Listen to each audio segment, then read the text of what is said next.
রংটাও জবা ফুলকে অনেক হাইলাইট করবে। মানে এর রঙগুলো করার কিছু কৌশল আছে। আপনি সব রং লাগাইছেন কিন্তু এটাকে রং করা হবে, কিন্তু পেন্টিং রং করা হবে না।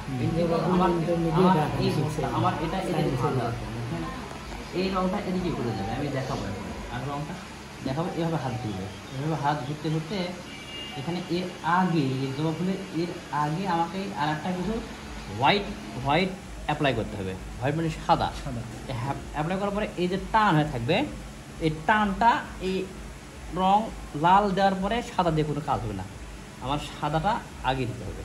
তারপরে এখানে একটা গোলাপি কালার ধারণ করবে, মানে টান হয়ে থাকবে, ওটা তখন মনে হবে যে ফুলটা সত্যি ফুটে গেছে। আমি ওটা দেখাবো। এটা কি সব রং করার ক্ষেত্রে কি ওই সাদা ইয়েটা ব্যবহার করতে হয়? কিছু ফুল যে ফুলটা এই আকার ধারণ করে, তবে অনেকগুলো ফুলই এরকম এই সাদা টোন দিয়ে সাদা বা বিভিন্ন কালার দিয়ে অ্যাপ্লাই করা যেতে পারে, সুন্দর লাগে।